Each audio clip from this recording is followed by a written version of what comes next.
Amen. Amen. Donc voilà, on a fait le tour. Alors moi, je suis vraiment heureux parce que la dernière fois que j'ai eu autant de monde à la formation de disciples, c'était à Madagascar. Il y a eu une fois à la Réunion où aussi on avait frisé, mais là je compte, si je compte bien, on a avec les gens à la Réunion et les gens sur Skype et tout, on a 22 personnes. Et 22 personnes, et ben, j'en suis vraiment très content. À Madagascar, on a eu 54 personnes. C'était vraiment la fois là où on a eu le plus de monde.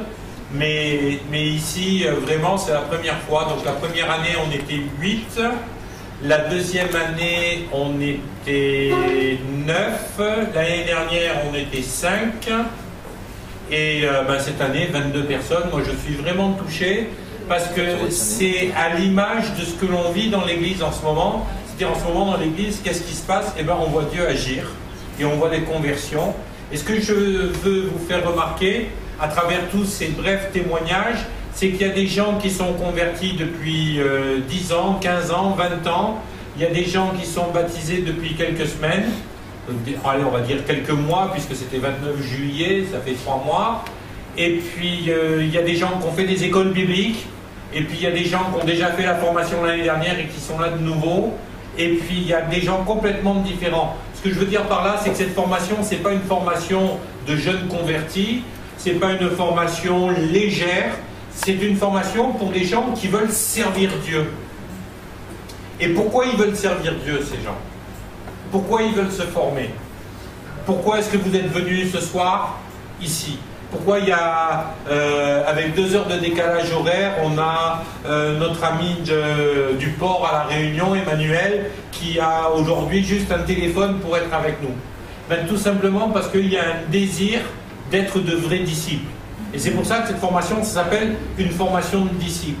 Maintenant, je vais vous dire une chose, une formation de disciples, ça ne veut pas dire une formation de sous-ministère. Une formation de disciples, ça veut dire une formation de gens qui ont décidé de suivre les enseignements de Jésus-Christ. Les disciples de Christ, qu'on a appelés plus tard les chrétiens, c'est-à-dire les petits Christ, ils avaient décidé de suivre l'enseignement. Ils avaient décidé aussi de suivre l'action de Jésus-Christ. Et je vous rappelle que Jésus nous a dit que nous ferions des choses encore plus grandes que celles qu'il a fait. C'est pas moi qui le dis, c'est lui qui l'a dit. Il l'a dit dans sa parole. Alors, aujourd'hui, c'est l'introduction de ce cours et je vais vous expliquer comment ce cours va fonctionner de façon à ce que chacun d'entre vous, vous puissiez prendre une décision par rapport à ce cours en connaissance de cause et que vous puissiez me dire, eh ben, la semaine prochaine, quand vous allez venir, oui, Michael, on s'engage, on veut faire cette formation. Donc, ce cours, déjà, pourquoi est-ce qu'on le fait? Ben, je vais vous dire une chose, je pense qu'une des pires choses qui puisse arriver à un chrétien, c'est de vivre sa foi comme une philosophie. Parce que franchement, si le christianisme, c'est juste une philosophie, moi, le dimanche matin, je préfère rester sous ma couette, hein. Je ne sais pas pour vous, mais moi, si c'était pour une philosophie, je reste couché le dimanche matin. Moi, je veux bien philosopher devant une bière à 8 h du soir, mais le dimanche à 10 h du matin, sans la bière, ça ne m'intéresse pas. La philosophie, ça ne m'intéresse pas. Si je suis là le dimanche matin, si je me lève, si je viens en cyber, si j'exerce mon ministère, c'est parce que Christ, c'est bien plus qu'une philosophie. Vous êtes d'accord? Donc, si Christ est plus qu'une philosophie, eh bien Christ, ça doit être le centre de notre vie. Et on ne peut pas se permettre de faire de Christ une sorte de satellite de notre vie.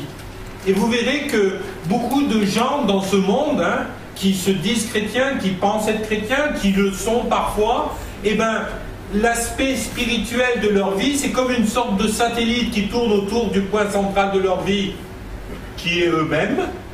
Et à côté de ça, ils se disent, eh ben, ouais, mais l'église c'est ennuyeux, l'église c'est pas intéressant, la vie avec Christ, bof, tout simplement parce que la place de Jésus dans notre vie, ce n'est pas d'être un satellite, la place de Jésus dans notre vie, c'est d'être au cœur de notre vie. Vous savez, on chante souvent ce chant dans l'église, Jésus soit le centre. Et bien, quand vous chantez Jésus soit le centre, il faut que ça soit une réalité. que vous demandiez véritablement à Jésus d'être le centre. Et si Jésus n'est pas le centre, eh ben, on se retrouve en déséquilibre. Et je crois que beaucoup de chrétiens dans leur vie ont des vies qui sont déséquilibrées, pas parce que ce sont de mauvaises personnes, mais simplement parce qu'ils n'ont pas mis leur vie avec le centre de gravité, Jésus.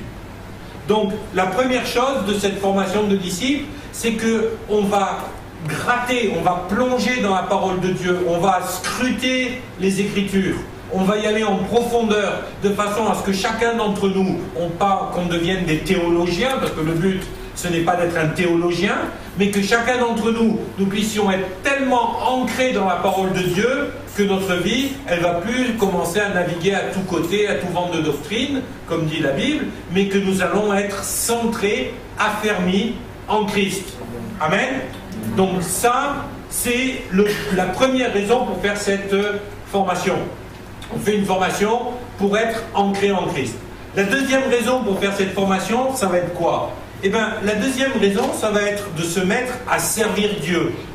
Et là encore, je crois que beaucoup de chrétiens ont des vies qui sont un peu plates, un peu mornes dans leur vie de Christ, tout simplement parce qu'ils ne servent pas Dieu et que, mes amis, vous avez été créés pour un service. Alors, on ne va pas faire d'études bibliques ce soir, mais je vais simplement vous donner ce verset. L'Éternel Dieu prit l'homme et le plaça dans le jardin d'Éden afin de le cultiver et de le garder. Oui? Bon, je reprends. L'Éternel Dieu prit l'homme et le plaça dans le jardin d'Éden pour le cultiver et pour le garder. Je vais vous le donner. La référence, c'est Genèse, chapitre 2, verset 15. Alors, tous ces cours, je fais une petite parenthèse, tous ces cours que je vous donne, vous aurez, je ne donne pas toujours les versets et les références, par contre, à la fin du cours, sauf cette fois-ci parce qu'on est tombé en panne d'encre, donc ce sera le cours prochain, mais je vous donne le cours en papier, de façon à ce que vous ayez toutes les références. Et après, je vais vous expliquer ce que vous allez faire avec ces papiers. Ok ?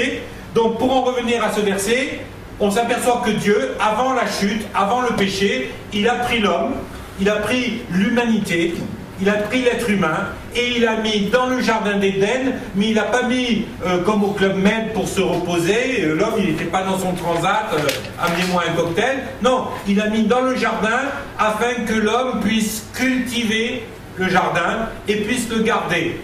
Et on voit que, en fin de compte, la notion du travail, contrairement à ce que beaucoup de gens pensent, elle n'est pas le résultat de la chute, mais elle est le plan parfait de Dieu pour tout être humain. Parfois, vous avez des chrétiens qui vous disent « Ah non, le travail, c'est parce que l'homme a chuté, donc que le travail est arrivé. » Non, c'est pas vrai. Le travail, c'est pour tout le monde. Ce qui est arrivé avec le péché, c'est la pénibilité du travail. Avant le péché, Dieu il demande à l'homme de travailler. Il lui dit « Tu vas cultiver le jardin, c'est un travail. Tu vas garder le jardin. Quand vous gardez quelque chose, c'est un travail. Tu vas le faire prospérer, c'est un travail. Je vais t'amener tous les animaux, tu vas leur donner un nom, c'est un travail. Mais ce travail, il n'était pas pénible.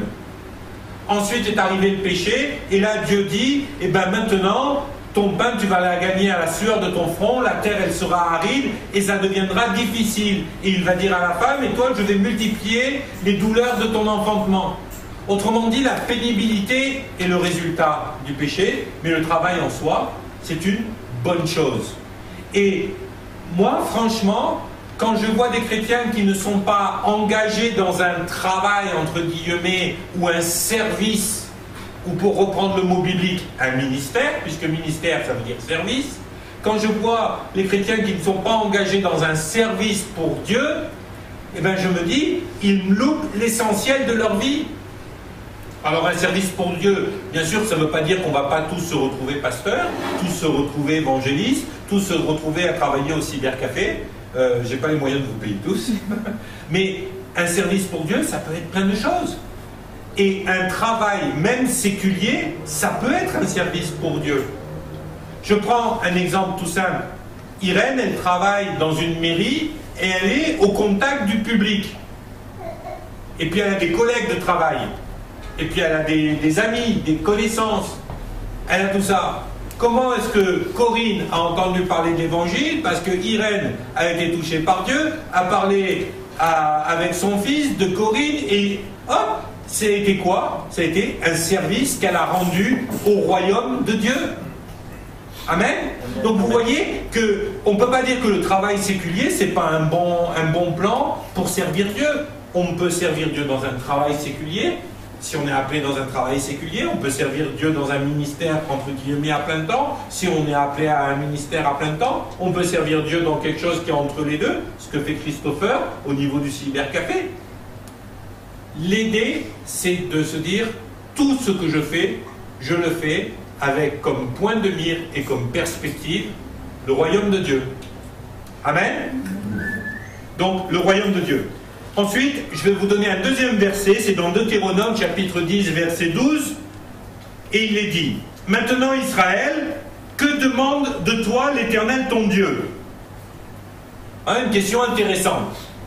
En sachant que Israël, au départ, nous donne l'image de ce que Dieu peut attendre de nous, et qu'aujourd'hui nous avons été intégrés à Israël en Jésus-Christ, on pourrait dire, eh bien, Irène, voilà ce que Dieu attend de toi. Cathy, voilà ce que Dieu attend de toi. Et chacun d'entre nous, c'est pareil. Maintenant, Israël, que demande de toi l'Éternel ton Dieu, si ce n'est que tu craignes l'Éternel? Je vous rappelle que dans le contexte de la Bible, craindre l'Éternel, ce n'est pas avoir peur de Dieu, mais c'est avoir du respect et de la révérence pour Dieu. Que tu craignes l'Éternel ton Dieu, afin de marcher dans toutes ses voies, c'est-à-dire afin de marcher dans l'obéissance, obéir à ses préceptes, obéir à ses commandements, obéir aux enseignements de Jésus, d'aimer et de servir l'Éternel ton Dieu de tout ton cœur, de toute ton âme. D'aimer et de servir. Nous sommes tous appelés à aimer et à servir en action l'Éternel notre Dieu. Amen. Donc vous voyez que servir Dieu, c'est le deuxième point. On fait cette formation. Pourquoi? Parce qu'on a envie de servir Dieu.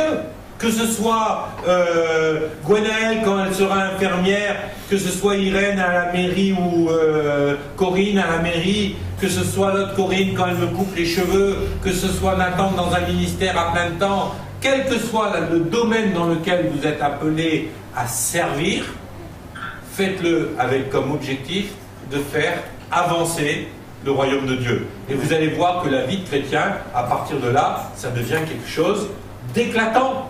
Moi, je m'éclate à servir Dieu. Je ne me vois pas faire autre chose. Moi, je me souviens, quand j'étais adolescent, et ma femme, elle disait exactement la même chose que moi, et je la connaissais même pas à l'époque. Mais moi, quand je voyais mes parents, je me disais, mais attends, c'est quoi cette vie? Vivre toute sa vie pour payer le crédit d'une maison, c'est pas un but dans la vie, quoi. Maintenant, c'est pas mal de payer son crédit de maison. Je dis pas que c'est pas bien d'acheter une maison, mais si c'est le seul but qu'on a dans sa vie, en sachant qu'un jour on meurt, on nous met dans un trou et c'est fini, c'est pas particulièrement intéressant. Par contre, eh ben, achetez une maison, soyez propriétaire. Moi, je vous encourage à le faire, parce que payer des loyers, ça sert pas à grand chose. Mais faites-le avec la perspective, je veux servir Dieu. Dieu, il a envie de nous bénir, Dieu, il a envie de nous donner plus que ce qui est nécessaire, parce qu'il a envie que nous soyons une source de bénédiction pour les autres, mais faisons-le en connaissance de cause. Je le fais pour faire avancer le royaume de Dieu. Amen. Amen. Vous êtes toujours là, les Sky? Vous êtes toujours là à la réunion? Ouais, ils sont tous là, on n'a perdu personne, c'est génial. Non, parce que j'ai peur que mon ordinateur il se mette en veille et puis que je vous porte. Voilà. Alors, pourquoi se former? Vous l'avez compris. Alors maintenant, le fonctionnement de cette formation, parce que ce fonctionnement il est important. Vous êtes là ce soir et on va avoir cours une fois par semaine. Donc en règle générale, Je vous demande vraiment d'être à l'heure de façon à ce qu'on puisse commencer le cours. Vous avez vu, ce n'est pas une réunion d'église, on ne commence pas en chantant, en faisant de la louange. Non, on commence, on est là pour une formation. Donc on est là, ce n'est pas une réunion d'église, c'est une réunion de formation. On fait en sorte que cette réunion, elle ne finisse pas, elle n'aille pas au-delà de 21h. L'année dernière, on s'était laissé à un moment donné un petit peu déraper, puis on finissait parfois à 9h15, 9h30, 10h moins quart, mais c'était parce qu'on n'était pas très rigoureux sur les horaires. Mais là, il faut qu'on soit rigoureux sur nos horaires. Donc je vous demande d'être véritablement à l'heure. C'est le jeudi soir de 19h30 jusqu'à 21h au plus tard. Il y a certains soirs où on pourra finir certainement un petit peu avant. Il y a peut-être des soirs où pour X raisons on va gratter un petit peu et on va arriver un petit peu plus tard. Cette année, j'ai décidé que les cours qui sont un petit peu longs, on va les couper en deux de façon à ne pas s'embêter et à ne pas dépasser les 21h. De façon à ce que, par exemple, quand Jean-Pierre est là, qu'il ne soit pas rentré à 1h30 du matin pour aller bosser le lendemain matin, parce que ce ne serait pas juste pour lui, et que chacun d'entre nous, on puisse rentrer et faire ce qu'on a à faire le plus rapidement et le plus régulièrement possible pour nous, pour nos familles et pour tout ça. Donc ça veut dire que première chose que je vous demande, c'est d'être ponctuel. Amen? Super. Je ne vise personne. Personne. Mais soyez ponctuels. Deuxième chose, je veux que vous soyez réguliers dans votre engagement. Alors je vous explique, le principe, c'est que je comprends qu'on soit malade. Je ne suis pas un tortionnaire. Vous êtes malade, vous m'appelez, vous me dites, Michael, j'ai 39 de fièvre, je reste dans mon lit ce soir. Il n'y a pas de problème, on profitera d'être tous ensemble avec les étudiants pour prier pour vous. Par contre, si vous me dites « Oh, ce soir, je suis fatigué, je n'ai pas envie de venir », vous allez vous faire appeler Jules, hein, même si ce n'est pas votre nom d'abord. Jeudi prochain, je ne serai pas là. Jeudi prochain... Mais c'était déjà programmé. Mais c'était déjà programmé. Bon, alors, je continue sur ce principe. Je vais accepter qu'il y ait des absences. Parce que comme je vous dis, on peut être malade, on peut avoir une bonne raison, on peut avoir un cas d'urgence. Il n'y a pas de souci. Par contre, à partir d'un certain nombre d'absences, je vais vous demander d'arrêter de venir. Voilà. Pourquoi? Parce que je pars du principe qu'on a 24 cours, certains sont dédoublés, donc on les fait sur 2 réunions, mais je pars du principe, c'est que si vous loupez trop de cours, voilà. L'année dernière, je n'ai pas été suffisamment ferme avec ça, dès le départ, et puis en fin de compte, on a une personne qui a loupé, je crois, plus de la moitié des cours. Alors moi, je suis désolé, mais si vous avez loupé la moitié des cours, il vaut mieux rester chez vous, parce que l'autre moitié, elle ne vous sert pas à grand-chose. C'est un tout, cette formation, ok? Si vous loupez un cours, comme par exemple la semaine prochaine, tu vas devoir louper ce cours, c'était quelque chose de prévu, de long et tout, et ben tu vas le rattraper, tout simplement. Donc qu'est-ce qui se passera? Tous les cours sont enregistrés cette année en vidéo. C'est la première fois qu'on les enregistre tous en vidéo, parce qu'il y a des gens en Afrique, on a essayé de voir pour les mettre sur Internet, mais c'est vraiment pas... ça passe pas, leur Internet il est trop faible, et les cours ne passent pas, on n'arrive pas à les envoyer, puis ça leur coûterait trop cher parce qu'ils sont obligés d'aller dans des cybercafés.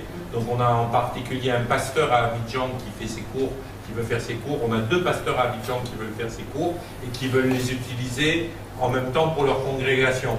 Donc tous les films vont être enregistrés en vidéo, et à peu près une fois par mois, je mettrai les films sur un DVD et je vais leur envoyer pour que eux ils puissent le passer dans l'église avec les anciens de l'église pour qu'ils puissent faire la formation. Donc a priori, il semblerait qu'on ait pas loin de 20-25 personnes qui risquent de faire les cours à Abidjan cette année, en même temps que vous, avec un décalage à peu près d'1 mois.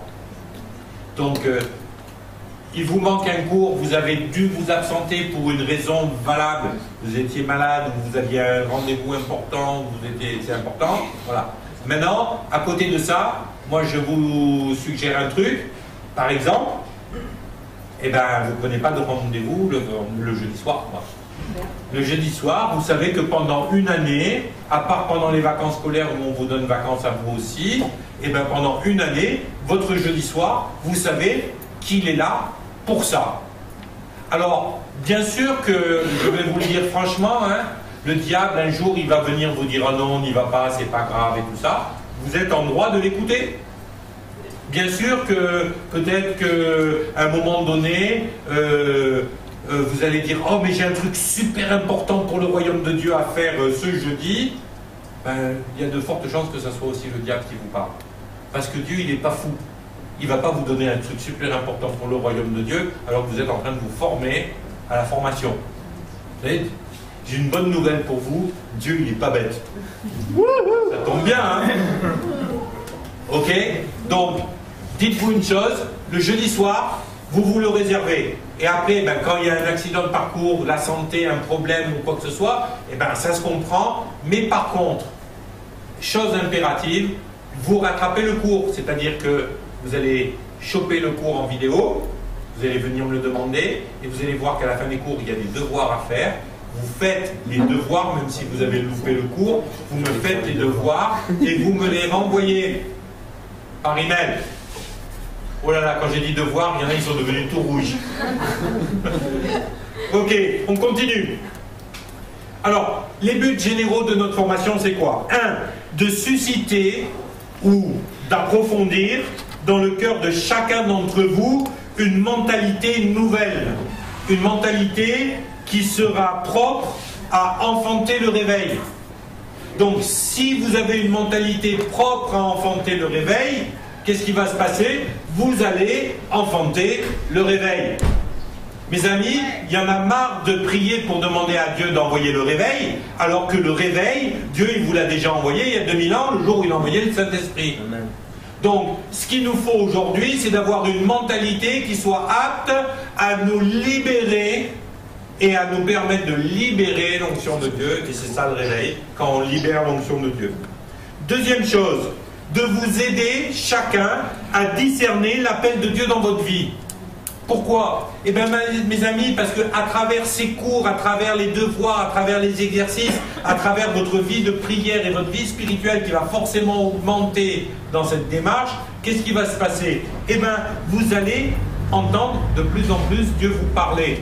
Et en plus, comme vous êtes avec des condisciples, c'est comme ça que ça s'appelle, eh bien, qu'est-ce qui va se passer? Quand on va commencer à prier, vous allez voir, il y a des fois où on va prier les uns pour les autres, où on va s'imposer les mains, où on va se bénir les uns les autres.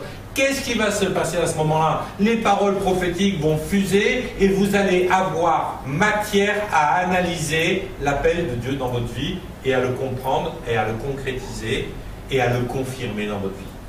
Amen?